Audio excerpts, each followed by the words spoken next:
સુરતમાં તાજેતરમાં આવેલા વિનાશક પૂર બાદ અસરગ્રસ્ત વેપારીઓને રહેણાંક વિસ્તાર માટે રાજ્ય સરકારે મોટું રાહત પેકેજ જાહેર કર્યું છે। વેપારીઓને રોકડ સહાયથી લઈને વ્યાજ સહાય અને 1 વર્ષ સુધી વેરા માફી જેવી મહત્વની જાહેરાત કરવામાં આવી છે અને સાથે જ ભવિષ્યમાં આવી સ્થિતિ ટાળવા માટે ખાસ કમિટીની પણ રચના કરવામાં આવી છે।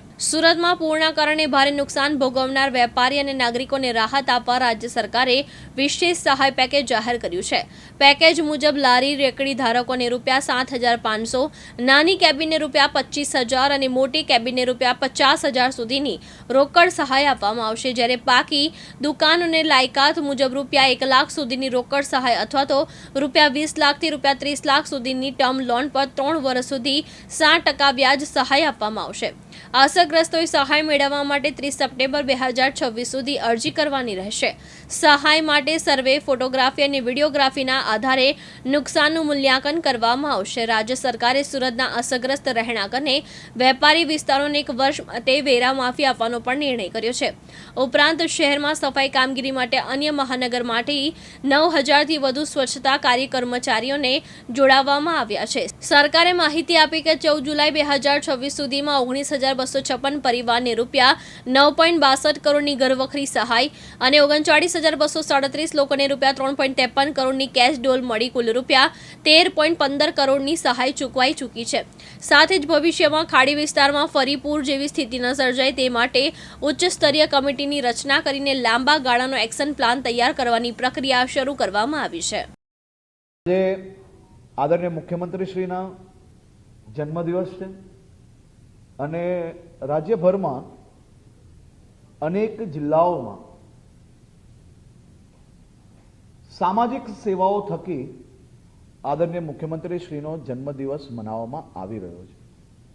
આદરણીય મુખ્યમંત્રીશ્રીએ ખાસ કરીને પહેલા જ અપીલ કરી હતી કે કોઈ બી પ્રકારની પેપર એડ, હારમાલા આ બધાથી દૂર રહેવું અને કોઈએ બી આવી બધી વસ્તુઓની અંદર સમય બગાડવો નહીં અને વધુમાં વધુ નાગરિકોની સેવા થકી એમનો જન્મદિવસ આજે ગુજરાતના નાગરિકો મનાવી રહ્યા છે। આદરણીય મુખ્યમંત્રીશ્રીને જન્મદિવસની બી ખૂબ ખૂબ શુભકામનાઓ। ખૂબ જ સરળતાથી અને કોઈ બી વ્યક્તિનું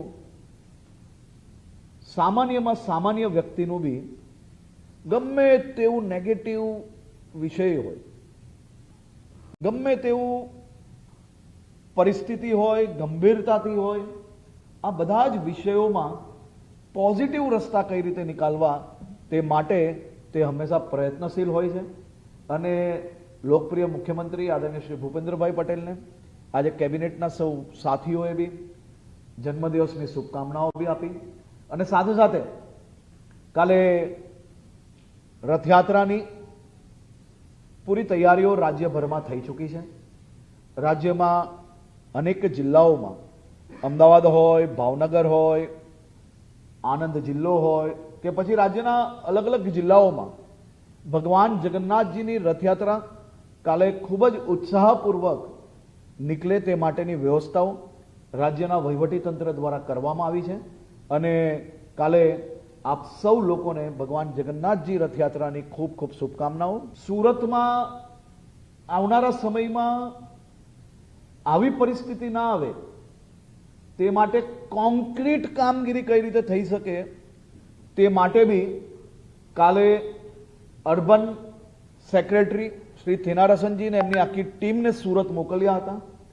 આખા દિવસ દરમિયાન આ ખાડીઓને કઈ રીતે વધુ કેરિંગ કેપેસિટી એમની થાય, ખાડીઓમાં જે બી કોઈ દબાણ થયા હોય તો એ દબાણને કઈ રીતે મુક્ત કરાય તે માટે બી કાલે આખો દિવસ સુરત શહેરમાં આ માટે બેઠક કરવામાં આવી હતી।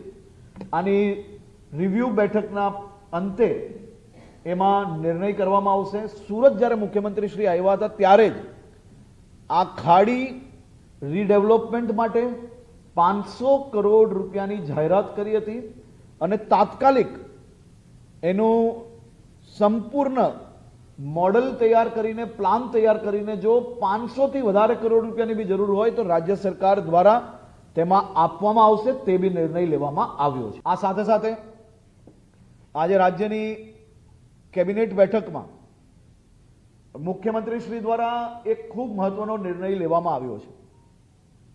આ નિર્ણય છે રાજ્યમાં જે કોઈ ક્ષેત્રમાં વરસાદ ઓછો પડ્યો હોય અને એ ક્ષેત્રમાં જ્યાં પશુધનો, ગૌશાલાઓ, પાંજરાપોલો અને પશુધનના રક્ષણ માટે એને ખાદ ખોરાકી માટે ખાસ કરીને ઘાસચારાની કોઈ તકલીફ ના પડે તે માટે આ નિર્ણયની સત્તા સીધી કલેક્ટરને આપવાનો બી નિર્ણય લેવામાં આવ્યો છે, જેથી એની જે પ્રક્રિયામાં જે સમય નીકળતો હતો તો એ પ્રક્રિયાનો સમય ઓછો થાય અને ઝડપથી કલેક્ટર ડાયરેક્ટ પોતાના જિલ્લામાં પરિસ્થિતિના આધારે નિર્ણય લઈ શકે તે માટે આ નિર્ણય લેવામાં આવ્યો છે.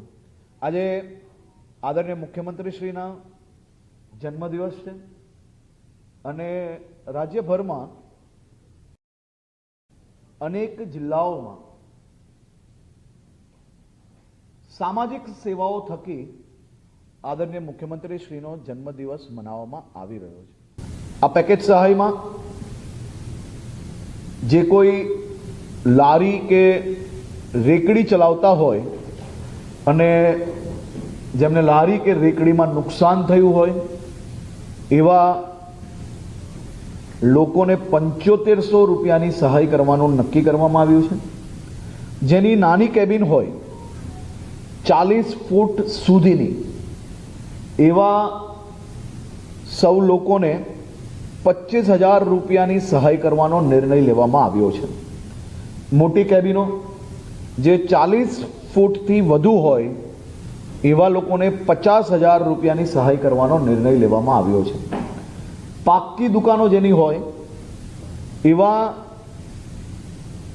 સૌ લોકોને 1 લાખ રૂપિયાની સહાય આ છેલ્લા 3 મહિનામાં જે લોકોએ જીએસટી રિટર્ન ભર્યું હશે એની કોઈ મર્યાદા નથી, પરંતુ જે જીએસટી રિટર્ન ભરતું હોય એવા લોકોને પાક્કી દુકાનમાં 1 લાખ રૂપિયાની સહાય આપવામાં આવશે. જેમની પાક્કી દુકાન છે અને જીએસટી રિટર્ન ભરે છે તેમને સરકાર દ્વારા ખૂબ પ્રોગ્રેસિવ વિચાર રાખીને લોન આપવામાં આવશે. આ લોન પર 3 વર્ષ માટે 7% દરે વ્યાજ સહાય એ રાજ્ય સરકાર દ્વારા ડાયરેક્ટ ચૂકવવામાં આવશે. એક ખૂબ મહત્વનો નિર્ણય એ રાજ્યની ભારતીય જનતા પાર્ટીની ભૂપેન્દ્રભાઈ પટેલની સરકાર દ્વારા આજે લેવામાં આવ્યો છે. જેમના ઘરોમાં પાણી ભરાયું હશે, જેમની દુકાનોમાં પાણી ભરાયું અને નુકસાન થયું હશે, જેમના નાના મોટા વેપારના સ્થાનોમાં પાણી ભરાઈને કંઈ નુકસાન થયું હોય અને વિડીયોગ્રાફી ફોટોગ્રાફીના આધારે એવા તમામ એકમોને 1 વર્ષ માટે આખા 1 વર્ષ માટે તે સૌ લોકોને મહાનગરપાલિકાના વેરામાંથી મુક્તિ આપવાનો નિર્ણય બી આ સાથે લેવામાં આવ્યો છે. આજ સુધીનો સૌથી મોટું પેકેજ એ મહાનગરપાલિકા કે કોઈ બી વિસ્તારમાં વરસાદ આવ્યો હોય ને નુકસાન થયું હોય તો એમાં આદરણીય મુખ્યમંત્રી શ્રી ભૂપેન્દ્રભાઈ પટેલ દ્વારા આ નિર્ણય લેવામાં આવ્યો છે. હું મારા સૌ સાથીઓને અને સૌ નાગરિકોને વિનંતી કરું છું કે કલેક્ટર શ્રી દ્વારા આની સંપૂર્ણ માર્ગદર્શિકા જેવી જાહેર થાય એવું તાત્કાલિક આપની નુકસાની તથા વેરા મુક્તિ માટે બી મહાનગરપાલિકા દ્વારા સર્વે કરાવીને એ સોસાયટીઓને સંપૂર્ણ 1 વર્ષ માટે વેરા મુક્તિ માટેનો બી કાગળો લોકોને પહોંચાડવામાં આવશે. પ્રક્રિયાની એકદમ પારદર્શક કઈ રીતે રહી શકે, સૌ લોકોને ઝડપથી લાભ કઈ રીતે મળી શકે તે માટે રોકડ સહાય અથવા વ્યાજ સહાયમાંથી કોઈ પણ એકની પસંદગી કરવાનું રહેશે. જેવા લોકો 5 લાખથી બી અંદર જીએસટીમાં છે તેવા લોકોની બી આમાં ચિંતા કરવામાં આવી છે. તેવા લોકોને સીધા 1 લાખ રૂપિયાની રોકડ સહાય મળશે. જે જીએસટીમાં ભરી રહ્યા છે એવા લોકોને આ વ્યાજ સહાયથી 5 લાખ રૂપિયા, 8 લાખ રૂપિયા અને 10 લાખ સુધીનું વ્યાજ સીધું રાજ્ય સરકાર ભરવાનો નિર્ણય લેવામાં આવ્યો છે. તમામ લોકોને પહેલા જ દિવસે અપીલ કરવામાં આવી હતી કે આપ પોતાની દુકાન, ફેક્ટરી કે જે કંઈ ધંધો ચલાવો છો, જો ત્યાં પાણી ભરાયું હોય, નુકસાન થયું હોય તો એનો વિડીયોગ્રાફી અને ફોટોગ્રાફી એ મોબાઈલમાં લેવું, જેથી આને સરળતાથી અપ્રુવલ કરીને આ લોકોને લાભ આપી શકીએ. આની તાત્કાલિક કલેક્ટરશ્રીના માર્ગદર્શનમાં એની ટીમ દ્વારા આ ફોર્મ 48 કલાકમાં લેવાની શરૂઆત કરી લેવામાં આવશે અને તાત્કાલિક આ લોકોને રાહત ચૂકવવાનો બી નિર્ણય રાજ્ય સરકાર દ્વારા કરવામાં આવ્યો છે. અવકાશ બારોટ, દિવ્યાંગ ન્યૂઝ, ગાંધીનગર.